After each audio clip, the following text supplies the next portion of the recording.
माननीय माननीय अध्यक्षा महोदय, आज मैं सदन को एक कहानी सुनाना चाहता हूं। कहानी का शीर्षक है चौथी पास राजा।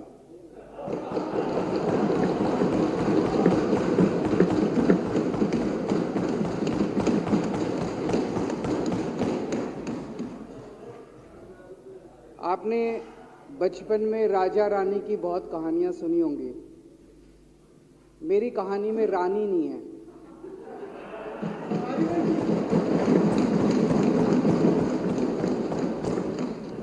बस राजा है। ये एक ऐसे राजा की कहानी है अध्यक्ष महोदया, जो अनपढ़ था, चौथी पास था,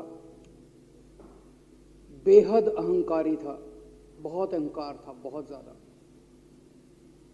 और पैसे की इतनी हवस थी, इतना भ्रष्टाचारी था, इतना भ्रष्टाचारी राजा था। ये एक महान देश की कहानी है। एक बहुत महान देश था, कई हजार साल पुराना देश। उस देश में एक गांव में एक बहुत गरीब परिवार में एक बच्चे का जन्म हुआ। जब बच्चे का जन्म हुआ तो ज्योतिषी ने कहा, गांव में ज्योतिषी होते हैं, आते हैं, वो पत्री बनाते हैं। ज्योतिषी ने कहा, माई तेरा लड़का बड़ा होके बहुत बड़ा सम्राट बनेगा। माई को यकीन नहीं हुआ, मेरा इतने गरीब हूं मैं, कहां से मेरा बेटा सम्राट बनेगा। तो उसने कहा, नहीं, तेरे बेटे के ग्रह बताते हैं तेरा बेटा बहुत बड़ा सम्राट बनेगा। बेटा धीरे धीरे बड़ा होने लगा। स्कूल, गांव का ही स्कूल था, स्कूल जाता था, उसका पढ़ने वढ़ने में मन नहीं लगता था। तो चौथी के बाद उसने किसी तरह से चौथी करी, चौथी के बाद उसने स्कूल छोड़ दिया। गांव के पास एक रेलवे स्टेशन था।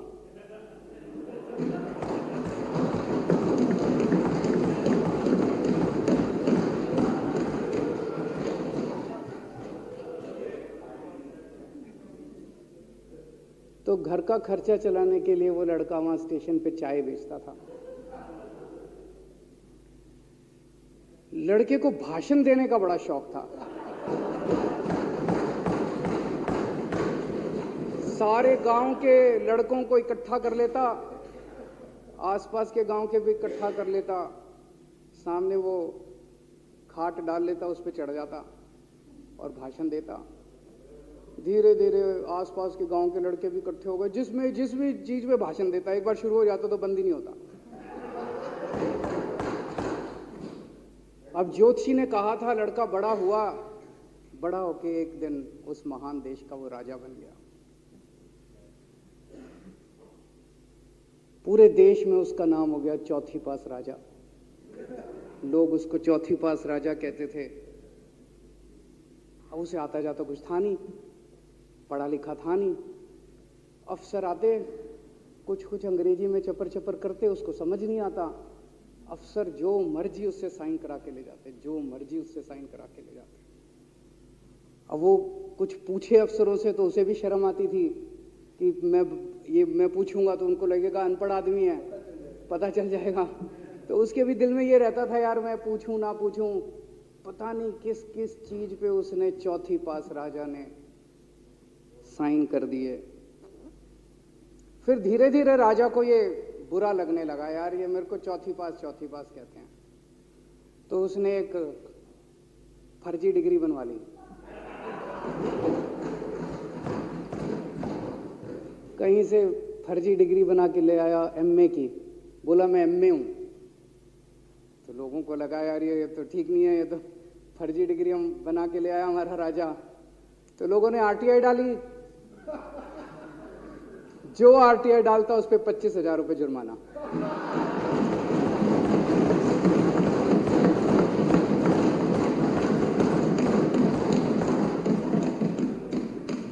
आपके नेता की बात नहीं कर रहा। आप लोग भी हंस सकते हो।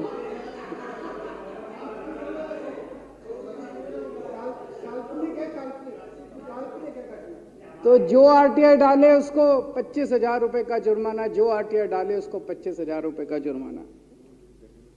एक दिन कुछ लोग गए चौथी पास राजा के पास, बोले जी एक बड़ा धांसू आइडिया लेके आए हैं। बोले बताओ। बोले जी नोटबंदी कर दो, भ्रष्टाचार खत्म हो जाएगा देश से। तो उसने कुछ पूछा, उसे कुछ समझ नहीं आया राजा को क्या कह रहे हैं क्या नहीं, पर उसे लगा यार कुछ धांसू आइडिया होगा। उसने एक दिन रात को 8 बजे टीवी चैनलों पे जाके नोटबंदी कर दी। बोला सारे नोट बंद। पूरे देश में हाहाकार मच गया, तड़प गए लोग, धंधे बंद हो गए, दुकानें बंद हो गई, लोग बेरोजगार हो गए, बुरा हाल हो गया पूरे देश। लंबी लंबी लाइनें लग गई पूरे देश के अंदर। लोगों ने जाके उसको कहा जी नोटबंदी कर दो, आतंकवाद खत्म हो जाएगा। ना आतंकवाद खत्म हुआ, ना भ्रष्टाचार खत्म हुआ, देश बर्बाद हो गया। वो महान देश जिसका वो राजा बना था, वो देश 10 साल 15 साल 20 साल पीछे चला गया उस नोटबंदी से, उस चौथी पास राजा की वजह से।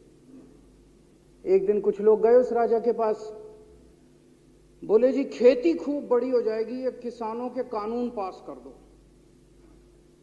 अब उसको कुछ अकल नहीं थी राजा को, अनपढ़ राजा था। उसने साइन कर दिए, 3 काले कानून पास हो गए किसानों के। पूरे देश के किसान सड़कों पे, जगह जगह मोर्चे, 750 किसानों की मौत हो गई 1 साल के अंदर। अंत में राजा को वो कानून वापस लेने पड़े। धीरे धीरे देश की समस्याएं बढ़ती गई, क्योंकि राजा ऐरे गहरे। इससे पहले एक और राजा आया था, मोहम्मद बिन तुगलक। वो भी ऐसे ही करता था, कभी उसने देश की राजधानी बदल दी, कभी बोला मैं चमड़े के सिक्के बनाऊंगा। उसी तरह से ये था अनपढ़ राजा, कुछ भी कर देता था। अब राजा को एक दिन लगा यार मैं तो राजा बन गया, पता नहीं कितने दिन रहूंगा। तो उसकी गरीबी में जो जीवन उसने जिया था, उसे लगा यार पैसे तो कमाने चाहिए। पैसे कैसे कमाऊं? पैसे कमाऊंगा तो जनता में छवि खराब होगी। तो उसने अपने एक दोस्त को बुलाया और उस दोस्त को बोला कि ऐसा करते हैं कि मैं तो राजा हूं, सारे सरकारी ठेके तेरे को दिलाऊंगा, सारी कंपनियां तेरे को दिलाऊंगा, सरकारी पैसा तेरे को दिलाऊंगा, नाम तेरा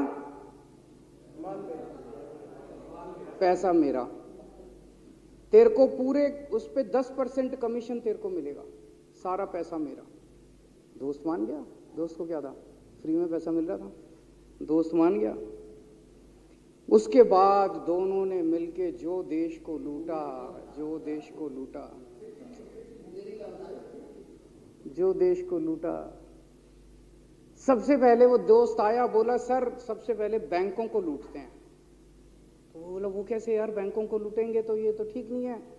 बोला नहीं ऐसे करते हैं, आप किसी बैंक के चेयरमैन को बुलाओ, उसको बोलो कि वो मेरे को लोन देगा।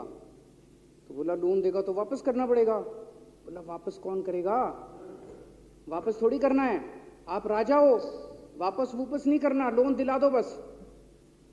तो राजा ने एक बैंक के चेयरमैन को बुलाया, बोला इसको लोन दे। तो वो चेयरमैन की सिट्टी पिट्टी गुम हो गई, यार मैं तो मर जाऊंगा, फंस जाऊंगा, वो भाग गया। तो फिर उन्होंने ढूंढ ढांड के एक ऐसा चेयरमैन चुना जो कि सरासर भ्रष्टाचारी, जिसके ऊपर 10 फाइलें खुली हुई, जिसके ऊपर 10 केस चल रहे, उसको बुलाया। बोला देख तेरे को चेयरमैन बना रहे हैं, अब तू 10,000 करोड़ रुपए दे दे इसको, नहीं तो तेरे को जेल भेजेंगे। जेल जाना है कि पैसे दे रहा है? उसने कहा माई बाप मैं जो कहोगे जहां कहोगे साइन कर दूंगा। उसने 10,000 करोड़ रुपए का लोन उसके दोस्त को दे दिया। ऐसे करते करते 1,00,000 2,00,000 करोड़ रुपए इन्होंने बैंकों से लूट लिए। राजा ने, चौथी पास राजा ने और उसके दोस्त ने मिलकर 2-2.5 लाख करोड़ रुपए बैंकों से लूट लिए। अब बैंकों से पैसा लूटने के बाद उन्होंने देश को खरीदना चालू किया। सबसे पहले उन्होंने देश के एयरपोर्ट खरीदे, पहले 6 एयरपोर्ट खरीदे, फिर उन्होंने बिजली कंपनियां खरीदी, फिर उन्होंने बिजली के दाम बढ़ा दिए पूरे देश के अंदर, फिर उन्होंने सी पोर्ट खरीदने चालू कर दिए, फिर उन्होंने कोयले खदानें ले ली, फिर इन्होंने पुलिस को भेज भेज के जो लोगों की कंपनियां थी, प्राइवेट लोगों की कंपनियां, यहां बंदूक रख रख के उनकी कंपनियां छीन ली राजा ने और उसके दोस्त ने। हाहाकार मच गया पूरे देश के अंदर। इतनी महंगाई हो गई, इतनी महंगाई हो गई पूरे देश में। पहले गैस 400 रुपए सिलेंडर होती थी, चौथी पास राजा के आने के बाद 1100 रुपए सिलेंडर हो गई। पहले पेट्रोल 71 रुपए होता था, 97 रुपए हो गया। पहले डीजल 57 रुपए होता था, 90 रुपए लीटर हो गया। जब पेट्रोल के दाम बढ़ गए, डीजल के दाम बढ़ गए, तो सारी चीजों के दाम बढ़ गए देश के अंदर। हाहाकार मच गया।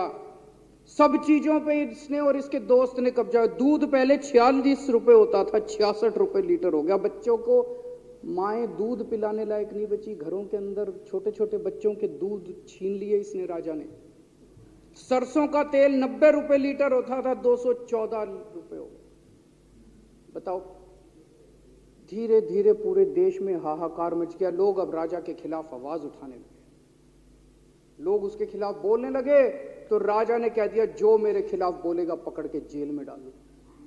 एक के बाद एक राजा ने लोगों को पकड़ पकड़ के जेल में डालने शुरू कर दिया। किसी ने राजा का कार्टून बना लिया, उसको भी जेल में डाल दिया। किसी ने राजा का नाम गलत ले दिया, उसको भी जेल में डाल दिया। किसी टीवी चैनल वाले ने राजा के खिलाफ लिख दिया, उसको भी पकड़ के जेल में डाल दिया। किसी जज ने राजा के खिलाफ कोई ऑर्डर कर दिया, उसको भी पकड़ के जेल में डाल दिया। ना जजों को छोड़ा, ना पत्रकारों को छोड़ा, ना मीडिया को छोड़ा, ना व्यापारियों को छोड़ा, ना उद्योगपतियों को, किसी को नहीं छोड़ा। राजा ने पकड़ पकड़ के उसने चौथी पास राजा ने सबको जेल में डालना चालू कर दिया। एक महान देश कहां से कहां पहुंच गया। उसी देश के अंदर एक छोटा सा राज्य था, उस राज्य का एक मुख्यमंत्री था।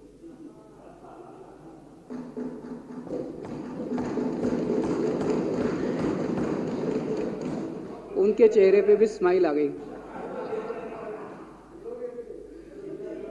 उनके चेहरे पे भी उम्मीद की किरण छा गई। वो मुख्यमंत्री अपने लोगों का खूब ख्याल रखता था। वो मुख्यमंत्री कट्टर ईमानदार था। वो मुख्यमंत्री कट्टर देशभक्त था। वो मुख्यमंत्री पढ़ा लिखा था।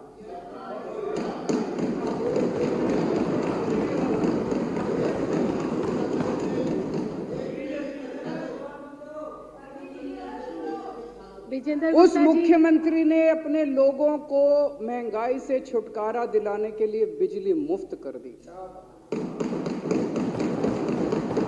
भाई साहब, उसके बाद तो चौथी पास राजा पागल हो गया। उसने बुला के जो हड़काया उस मुख्यमंत्री को कि तेरी हिम्मत कैसे हुई। उसे लगा राजा ने तो सारी बिजली कंपनियों पे कब्जा कर रखा था। उसे लगा अगर ये बिजली मुफ्त करने लग गया तो बाकी देश में तो मेरा बेड़ा गर्क, मेरी बिजली कंपनियां लुट जाएंगी, ऐसे कैसे चलेगा। उसने उसको कहा, खबरदार, तूने बिजली मुफ्त के। मुख्यमंत्री नहीं माना। धीरे धीरे उस मुख्यमंत्री ने अपने गरीबों के स्कूल ठीक करने चालू कर दिए। तो राजा ने उसको बुला के और हड़काया। राजा बोला, ये क्या कर रहा है तू, स्कूलों के में बच्चों को पढ़ाता है, तू स्कूल खोल रहा है, ये बंद कर, ये सब, ये नहीं चलेगा इस देश का। वो नहीं माना मुख्यमंत्री। फिर उसने मुख्यमंत्री ने सबके इलाज मुफ्त कर दिया, सबके लिए शानदार मोहल्ला क्लिनिक खोल दिए, इलाज मुफ्त कर दिया। राजा तो बिल्कुल ही पागल हो गया। धीरे धीरे जनता को पता चला कि राजा कैसा है। एक दिन लोगों ने उस राजा को उखाड़ के फेंक दिया।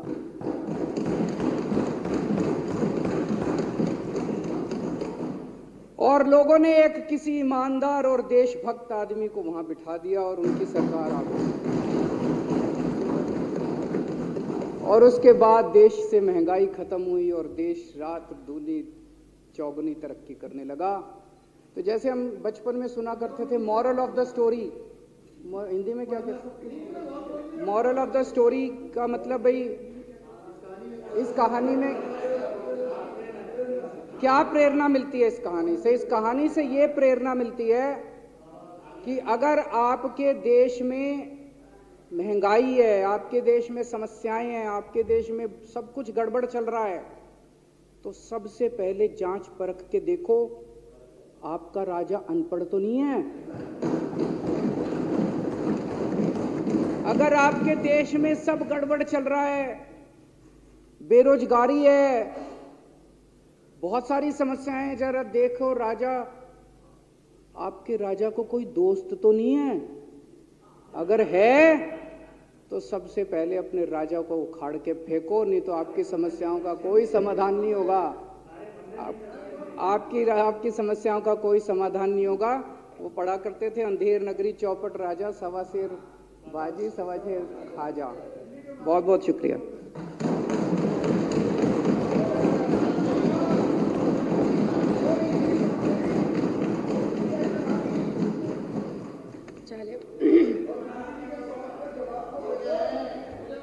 संकल्प पारित करना। अब श्री दिलीप पांडे माननीय मुख्य सचेतक द्वारा प्रस्तुत संकल्प सदन के सामने है। जो इसके पक्ष में है वो हाँ कहे, जो इसके विरोध में है वो ना कहे, जो इसके विरोध में है ना है, जो इसके विरोध में नहीं है वो ना कहे। हाँ पक्ष जीता, हाँ पक्ष जीता, संकल्प स्वीकार हुआ।